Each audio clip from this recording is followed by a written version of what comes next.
হয়, ইতিমধ্যে সমগ্ৰ অসমৰ মাজত এটি তোলপাৰ লগা বিষয় হৈছে সদ্য পদত্যাগী আমছুৰ প্ৰাক্তন সভাপতি ৰেজাউল কৰিম চৰকাৰ ডাঙৰীয়া আৰু ৰেজাউল কৰিম চৰকাৰ ডাঙৰীয়া আমছুৰ পদত্যাগ কৰি পেলাই ইতিমধ্যে আপোনালোকে গম পায় যে কংগ্ৰেছ দলত যোগদান কৰিছিলে। অতিকে আচৰিত আৰু পৰিতাপৰ বিষয়, কংগ্ৰেছত যোগদান কৰাৰ পিছতেই ৰেজাউল কৰিম চৰকাৰ ডাঙৰীয়া যিটো মন্তব্য কৰিছিল যে আপোনাৰ শিৱসাগৰক ধুবুৰী বনাব, ধুবুৰীক শিৱসাগৰ বনাব, অৰ্থাৎ সমন্বয়ৰ যি আলোচনা কৰিছিল যে আমাৰ সমগ্ৰ অসমৰ মাজত উজনি আৰু নামনি বুলি কথা নাই, আমি সকলোৱে ঐক্যতাৰ বান্ধোনত থাকি আগুৱাই যাব লাগে আৰু অসমখনক বৰ অসম বনাই আমি আগুৱাই লৈ যাব লাগে। তাৰপিছত বিভিন্ন দল সংগঠনে যি ধৰণৰ মন্তব্য কৰি পেলাই অসমৰ মাজত এটি অপ্ৰীতিকৰ কাৰ্য সৃষ্টি কৰিছে, তেওঁলোকৰ হেঁচা বহন কৰিব নোৱাৰি কংগ্ৰেছ দলৰ এজন সাংসদ সংখ্যালঘু মিয়া মুছলমানৰ ভোট লৈ পেলাই জিকি দিল্লীত যোৱা এজন ব্যক্তি প্ৰদ্যুৎ বৰদলৈ ডাঙৰীয়াই কৈ আছে ৰেজাউল কৰিম চৰকাৰ কোন, তেখেতে চিনি নাপায়। গতিকে ৰেজাউল কৰিম চৰকাৰ কোন, তেখেতক আমি ইনশাআল্লাহ আগন্তুক সংসদীয় আপোনাৰ যি MP ইলেকশ্যন আমি তেখেতক দেখুৱাই দিম।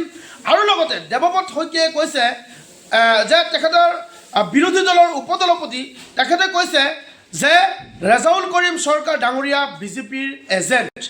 অতিকে আচৰিত, নিন্দনীয় আৰু দুৰ্ভাগ্যজনক কথাটো হ'ল এইজন দেৱব্ৰত শইকীয়া ডাঙৰীয়াই এটা সময়ত কৈছিল যে মোৰ মা মনা কৰাৰ কাৰণে মই বিজেপিত যোৱা নাই, অৰ্থাৎ তেখেতে বিজেপিত গ'লে হয়। তেখেতে আপোনালোকে ভাবক যে তেখেত আচলতে যি মন্তব্য কৰিছে ৰেজাউল কৰিম চৰকাৰ ডাঙৰীয়া আপোনাৰ বিজেপিৰ এজেণ্ট নে দেৱব্ৰত শইকীয়া ডাঙৰীয়া বিজেপিৰ এজেণ্ট।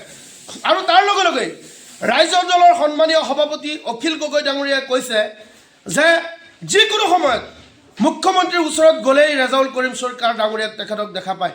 গতিকে মই প্ৰশ্ন কৰোঁ যে অখিল গগৈ ডাঙৰীয়া, যদি আপুনি যিকোনো সময়ত গ'লেই ৰেজাউল কৰিম চৰকাৰক দেখা পায়, তেন্তে আপুনিতো তাতকৈ আৰু বহুত ডাঙৰ আপুনি বিজেপিৰ এজেণ্ট।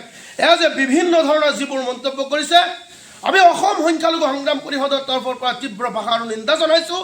আৰু আমি স্পষ্ট ভাষাত কৈছোঁ, যিসকল ব্যক্তি মুছলমানক লৈ পেলাই ৰেজাউল কৰিম চৰকাৰ ডাঙৰীয়াক লৈ পেলাই কংগ্ৰেছত দুদিন থাকিব দিয়া নাই, তেখেতক ওলাই আহিবলৈ বাধ্য কৰাইছে, এই কংগ্ৰেছ দল সংখ্যালঘু এৰিয়াত বৰ্জন কৰি পেলাই যিকোনো পলে প্ৰকাৰে যাতে কংগ্ৰেছ জিকিব নোৱাৰে তাৰ কাৰণে আমি আহ্বান জনালোঁ।